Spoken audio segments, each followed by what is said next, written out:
Priya, Aaron, and Jamie are working on a group presentation for a biology class, focused on natural selection.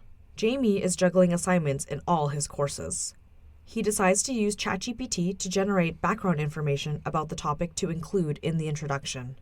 ChatGPT provides a detailed explanation of how natural selection works, including references to scholarly articles on the topic. Jamie pastes the AI-generated text and references into the group's planning document.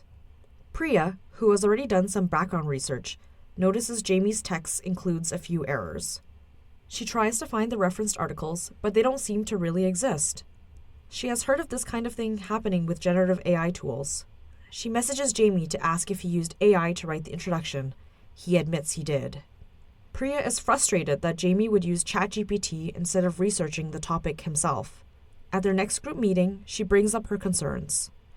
Jamie is surprised the information ChatGPT provided was inaccurate because it was so well written. He points out that the professor said they could use generative AI for their presentations. Aaron remembers this too and opens the course syllabus to look for AI guidelines. He reads the paragraph to Priya and Jamie. In this course, you may choose to use generative AI to support your assignments. You must clearly attribute and cite any AI-generated content in your work. Remember, you should always review AI outputs for accuracy and verify AI-generated information using credible academic sources.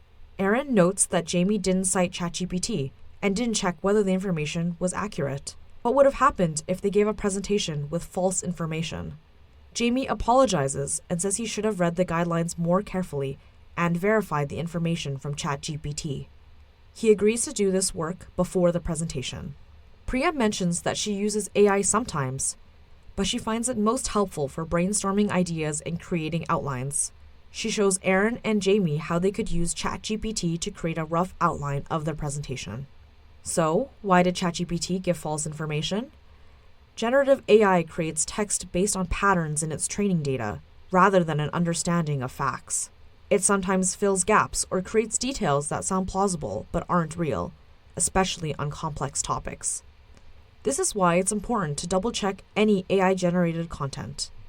Some AI tools have access to current information and can give references and links to real sources. For research tasks, these grounded AI tools are most useful. Generative AI also raises many other ethical concerns.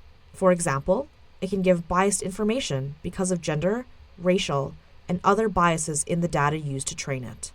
AI also has a big carbon footprint. It requires a lot of power to both train it and to generate text for users. So, while generative AI can be useful, it's crucial to weigh your intended use against ethical issues like these. Note, ChatGPT was used to inspire some of the scenario ideas in this video.